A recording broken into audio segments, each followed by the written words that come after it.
This podcast is sponsored by Prime Movement. Prime Movement is for people who want to return to training after an injury, learn how to manage musculoskeletal issues while training, or who want to begin training but are not sure how to get started.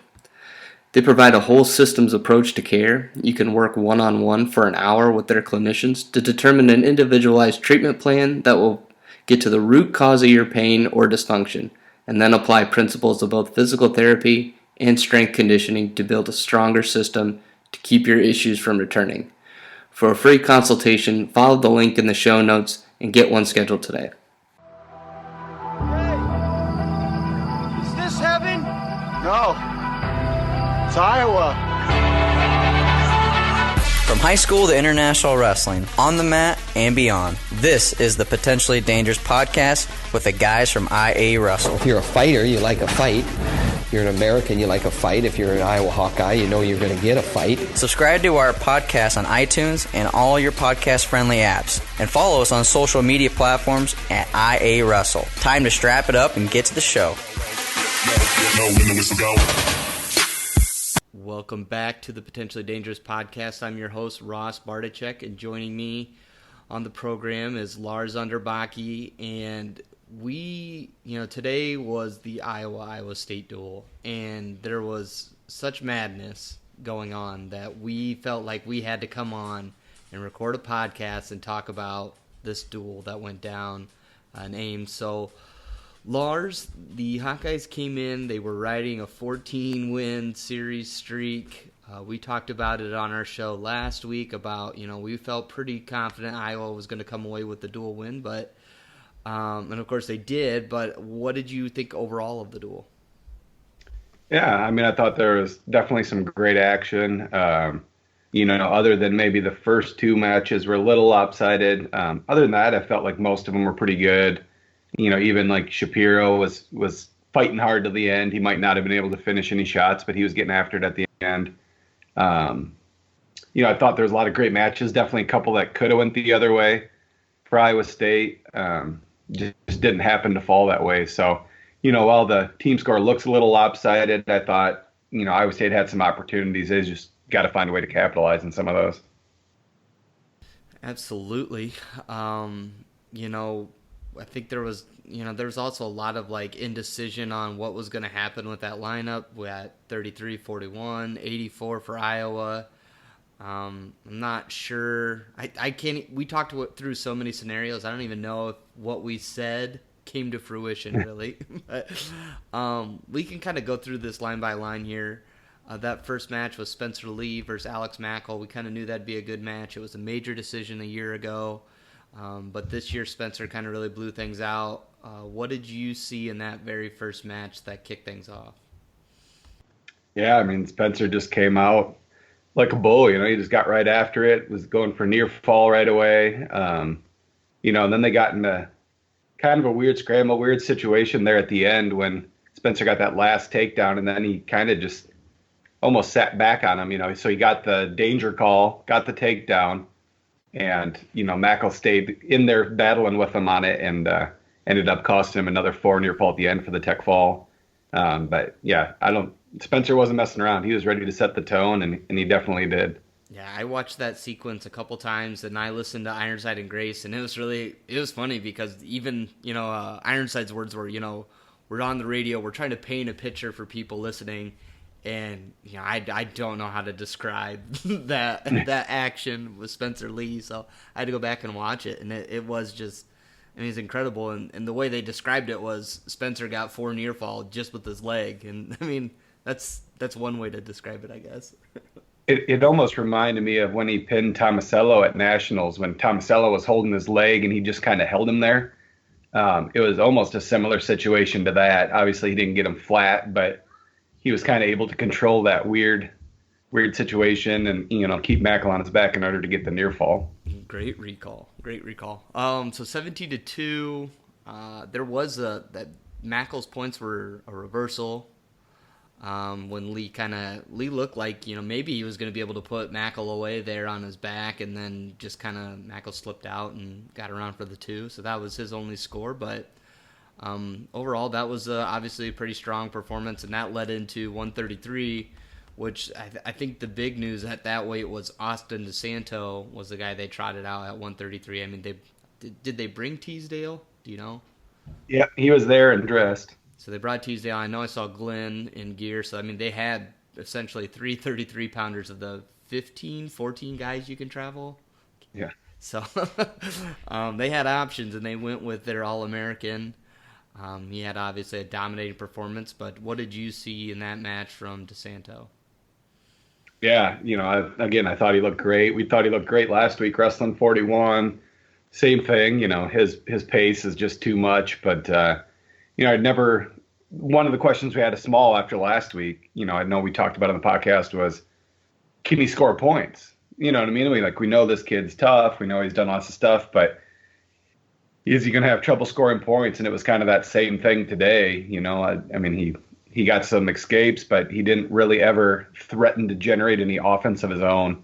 I think that's, what's missing right now. I don't know what's going on with Small, but I just feel like he's going to have to get his offense going to be able to be a difference maker for the Cyclones. Yeah, and I think there's kind of two questions. Both of these weights, I guess we'll start with Iowa. Do you think DeSanto's back at 33 for good? I don't think it's for good. I think this is going to be a game all year long. Okay. I think they'll keep weighing him in lower for now. My guess is Midlands is going to be a big factor in these decisions at 33-41. I don't think there'll be any kind of decision before that. My guess is they'll enter them all, let Teasdale at 33, Glenn at 33, probably put DeSanto at 33 if that's where he feels comfortable. And then, have Happel wrestle at 41, stuff like that, and just kind of see how it all plays out. If Teasdale goes out and has an amazing performance, then you're starting to think about it again. You're trying to figure out what to do. Maybe Happel goes out and has an amazing performance at 41, and that kind of settles it. So I think these guys got an opportunity to make a statement there. Even if Teasdale lost to Luther, hasn't had a chance in the duel, I think he's still going to be given that opportunity to prove himself at Midlands. Yeah, I think, man, I don't know. You say it's going to keep running. That's probably the safe conservative thing. But I think it'll be really telling what they do versus Wisconsin. They got Seth Gross at 33 and Tristan Moran at 141. And both of those guys, whatever you're going to do with DeSanto, if you're going to leave him at 33, can he beat Gross? If he can beat Gross, you almost have to leave him there, right? He's a guy that could be the national finalist or national title favorite at that point. You bump him to 41, though, and he has a good match with Tristan Moran. Maybe a little bit more about him, what he can do at 41. So, I guess next week's kind of probably a good measuring stick because he's got a good guy no matter where he goes. Right. I think you got to try to win one of those matches no matter what. So whichever one you think that's a better matchup. I think DeSanto's probably your top guy at either weight right now. So I don't know if you play that matchup card and, put him at 41 thinking it's a better chance for that win, or maybe you just want to see where he's at with Gross at this point. Can he get that escape from Gross? Can he, control him on his feet, or, kind of what's that matchup look like going forward? If he can't beat Gross or can't keep it, close, then maybe he just bumps naturally. Right. That's next week, man. December 1st, we were already hyped for this duel, Wisconsin coming down, but things just look more and more interesting with that. We'll probably do something on that later this week. The other side of the 133 is Todd Small, and Austin Gomez is the guy that we thought was going to be the starter. And last week when we recorded, we didn't know. I think it's just information we didn't have that Gomez had he's dealing with a concussion. So now Cliff Keen, Las Vegas, that was his scheduled return at the preseason media day that Dresser said, and now that's kind of like up in the air. It sounds like. He dealt with concussions as a true freshman, so is the whole season maybe up in there. Do you think, is it still play by ear for your thoughts, or do you think maybe medical redshirt to kind of get him right? I think it's probably a play it by ear. I don't think there's any need to rush him back. I still consider this a pretty young team. I know they'll lose, a few guys, but they have a lot more guys in reserves, this young freshman class, stuff like that. So I don't know that, you worry too much about having to have him this year. obviously you'd love to have a talent like Austin Gomez, but like you said, he's had issues before. I think you kind of just see how he progresses. If he's okay, early January, maybe you throw him back out there. If he's not, I think you got to consider a medical redshirt. And the nice thing is you do have Ian Parker still sitting at 41. I think Todd Small is capable at 33 if he can get it going. Again, you'd love to have Gomez, but maybe Gomez for an extra year at the end would be great too. Yeah, I mean that'll be the debate, like you said, once it gets to January, because I know he was a late season return his true freshman year, and if it's that late again, I mean, like you said, you probably hold him back. I mean, I know Dresser's always had that thinking. That's what it was with Marcus Coleman. Like, hey, 22, 23-year-old Marcus Coleman's going to be a heck of a lot better than 18, 19-year-old Marcus Coleman. So, I mean, Dresser likes to play that game with the experience of his guys. So that'll just be, I guess, another storyline to watch for this season on that side. Moving up to 141, yeah, I think you might have already mentioned it. Carter Happel could be the guy, coming out at 141. He wrestled a 6-4 sudden victory loss to Ian Parker. I know on the broadcast, I don't know if they said it at Media Day, but Ironside confirmed that Max Murin's banged up a little bit right now, so that's why he's not wrestling, in the duels. So Happel goes out there, loses in sudden victory. You saw that match. What do you think about that matchup now? Yeah, I mean, I actually thought Carter wrestled pretty well. He came out and got that early takedown. Both guys were pushing the pace a little bit. It was a good match. Obviously, going to sudden victory, I just kind of felt like, Parker capitalized. Happel was a little flat-footed there. For some reason, it seemed like he just kind of stood up flat-footed there in the overtime. I think he looked a little bit tired to me. I think Parker seemed to be in just a little bit better shape at the end. And maybe that was one of the deciders. But, I really thought both guys wrestled pretty well overall. And, I know a lot of people have questioned Happel at times of how ready he is. He's had some big wins. He's had some other losses. Never really came out and claimed that spot. But he didn't do anything to discourage me today. I thought he looked good, probably as good as we've seen him in a while. But like I say, I think Parker wrestled well, and just to me appeared to be in a little bit better shape at the end. Yeah, that's probably spot on for what I would think. I know these two wrestled maybe last year at Lindenwood, and it was a 10-3 decision for Parker. So the fact that Happel's closed that gap and he's got it that close now, I think really speaks to something like, where Carter's at, where he can fill in if Murin's out for an extended period. I don't want to take anything away from Parker's match. He obviously wrestled a good match, tough opponent, and, like you said, he just kind of had the gas tank and finished in overtime. But really, if you want to look at it from the Iowa perspective, Happel could have won the match by just riding him out. Those 10 seconds was that second period. So really, Happel could have put this match away.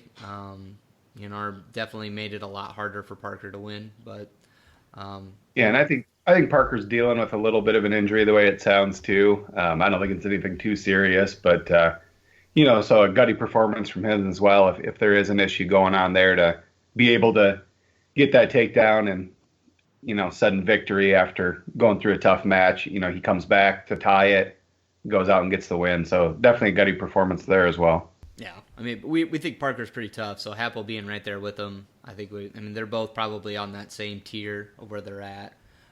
Parker's obviously got the slight edge. He's 2-0. So moving up to that 149 match, we got Pat Lugo coming out on top of a 4-3 decision. This was a series that was led by Jarrett Dagan. We've obviously very familiar with Jarrett going back to his high school days. What did you think about that 149 match? There was some controversy too with that going on. It was a wild one for sure. In all honesty, there's a couple of us. Well, there's obviously our group texting back and forth, and one guy with the Iowa State glasses on right away, when it was live, was like, wow, he thought Dagan got screwed at the locked hands. Watching it on TV, getting a better angle of it, being able to see the replay. I missed the locked hands when it was live. I didn't see it happen. I was thinking, Dagan took him over. I was like, how did he just do that? But when they went back and replayed it, I actually to me, believe that the officials ended up getting it right. He was still technically in control. He's over the head, and he definitely locked his hands. There's no question he locked his hands. I think what Iowa State was trying to say was maybe, they could have went reversal there. I don't think, Lugo ever got full control. So I think the only way you can not call it is to say that Lugo had that. And I don't think there was ever control there. So technically, Dagen's still on top. That's a locked hands. It negates the back points. So I do believe that they got it right, but what a wild match. There was another challenge at the end. There was, as time's running out, and I think it was so loud, I don't think the head official ever heard or figured out that time had expired. You see the side official come running in, trying to wave it off. So definitely wild, but, great match from both guys. And in my mind, I think they ended up getting it right. Yeah, I kind of was the same boat. And just to describe the action a little bit more, so like Lugo's in on the leg, and Dagen just kind of like horsed him over, put him on his back, and it looked like he had 4 near fall, like you said, live watching it. And I don't even know how they caught it. Like, I don't know who saw it, who's got that eagle eye to go back and rewind it. And like you said, on the replay, you see that, yeah, there was locked hands. And it was so quick to see that and overturn it, and that's what really got Lugo the match. I think, and it was really similar to what we've seen before with those two.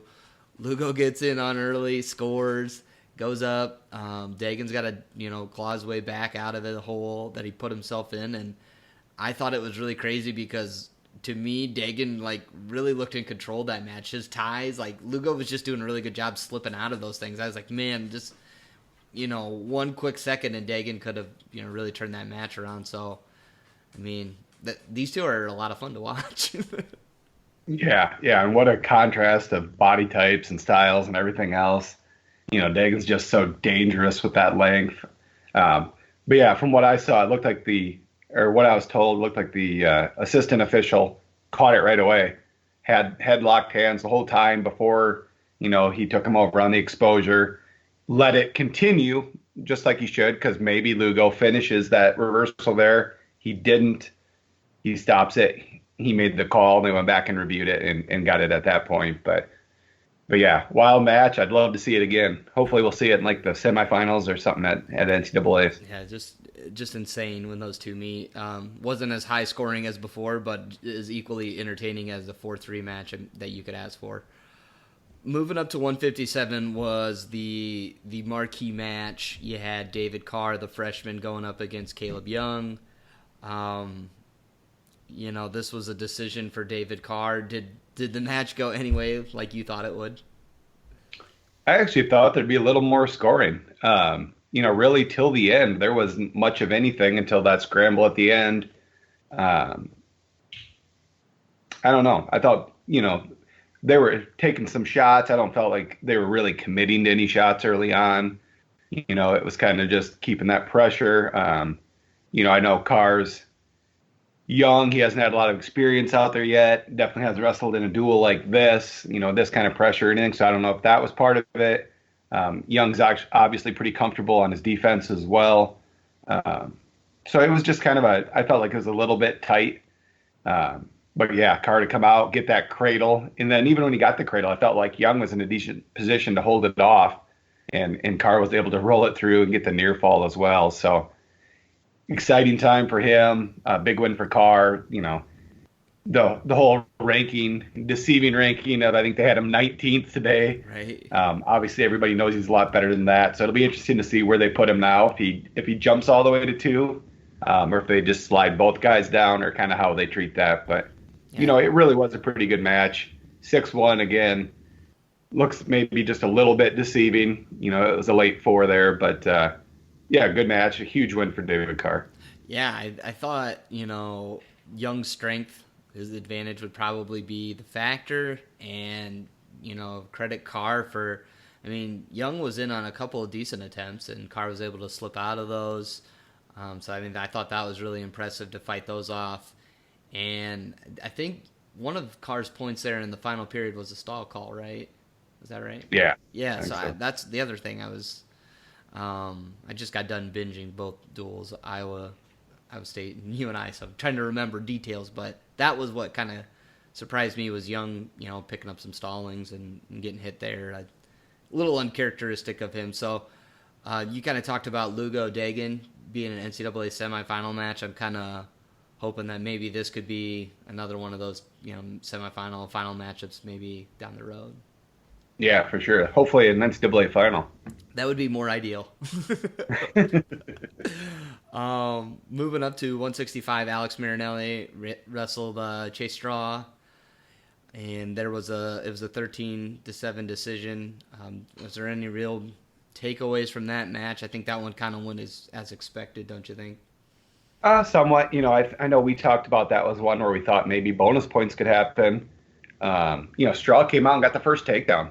Had a real nice takedown right away. Kind of took it by surprise, and it was a pretty good match for a while. Obviously, Marinelli broke it open as the match went on. But I thought Straw overall, he's up a weight, probably from where he'd even still like to be. He's at 157 last year. I thought he stayed in there tough. He sure didn't back down or anything, but Marinelli just proved to be a little bit too much as the match went on. Yeah, I really don't have a ton of takeaways. I was more interested to see how he wrestled in this match after kind of a slower paced Chattanooga match. Now he's going to have Evan Wick most likely, next Sunday. That's going to be a big duel, big match. Not really much I saw there. 174, Michael Kemmer picked up a major decision, 14-5 over Marcus Coleman. Again, this was another one that that kind of one, I guess, went to chalk. It went, it was a bonus win for Kemmer. Was there any big takeaways there? Yeah, he just looks really good. I think Kemmer just looks great so far this year. It looks big. You know what I mean? Like, people questioned how big he really was, how much he had grown. And even just standing there next to Coleman, I just thought he looked just thick. His upper body and stuff. He's a full 74, and he looks great at this weight right now. I think we talked about it a little bit last week. We both think Coleman's going to have a good career. He's just maybe not quite there yet, and that proved to be the case again today. Yeah, I kind of wonder. Kemmer doesn't look like a small 74 coming up from 57. Maybe he comes back, gets a medical year, and goes up to 84 and creates a opening at 174 for the next guy we're going to talk about, one Nelson Brands, who, you want to talk about a wild match.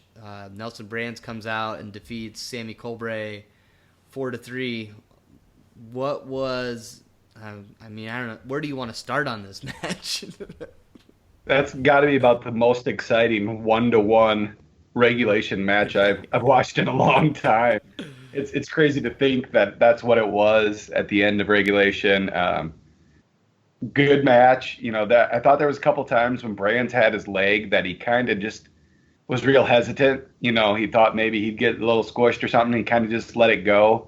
So you saw that size there, which we've questioned a little bit of, is he big enough to go against the really good 84-pounders? He was getting to the shots. He was getting to the legs.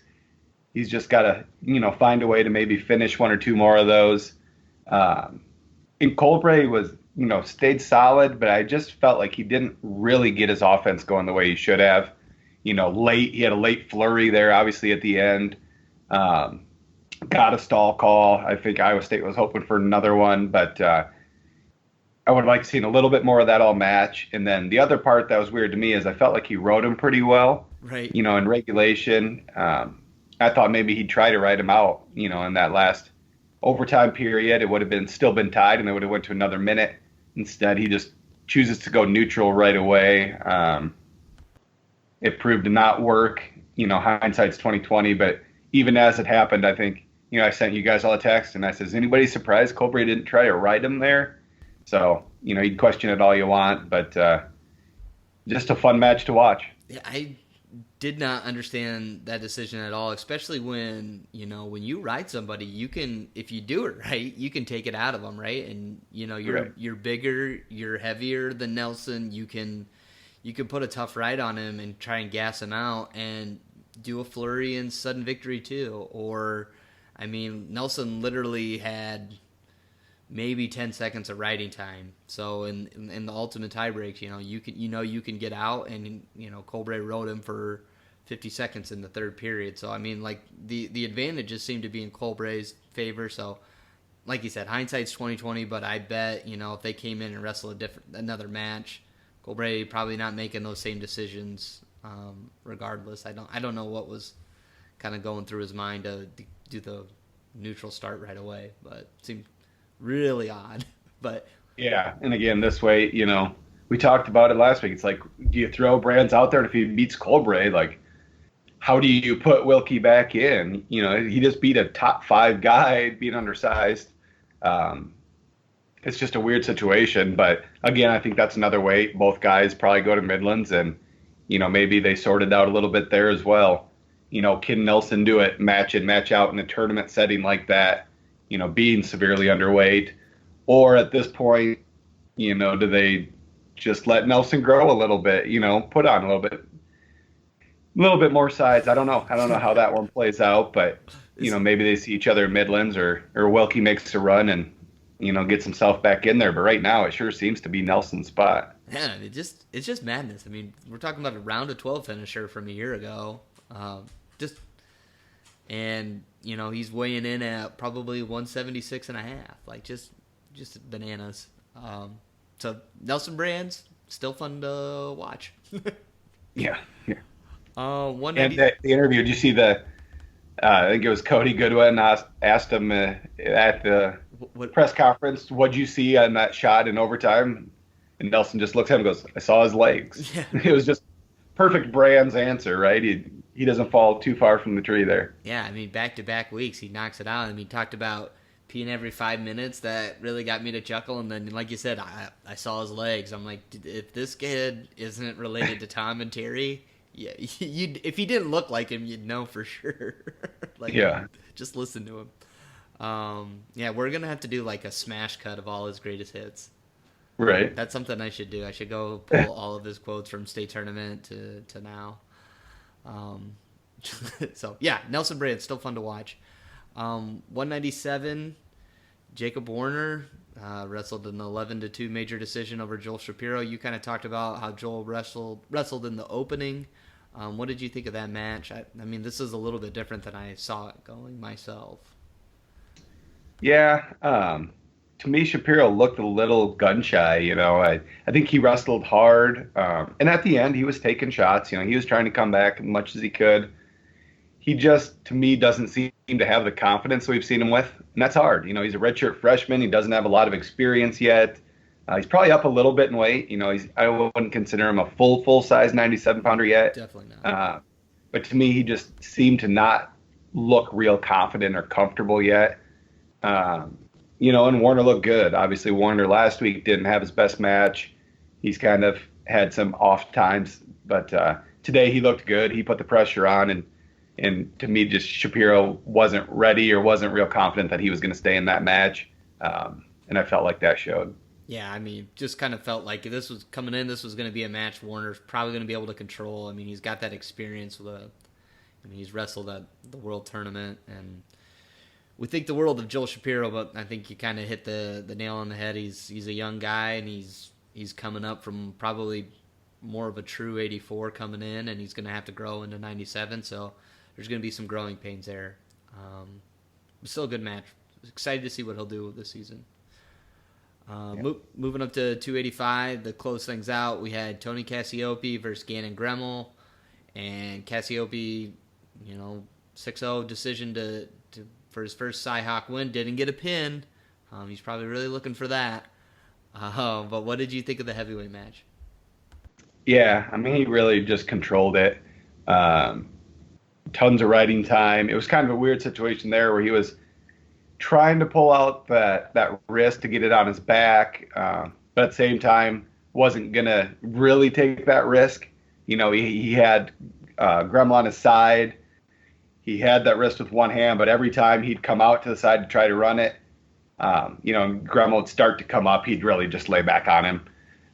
So I don't know if it's a true stall call, but at the same time, I know Cassiope, I didn't feel like was really, really going to take that risk to get the arm either. He just wanted to make sure he got the win.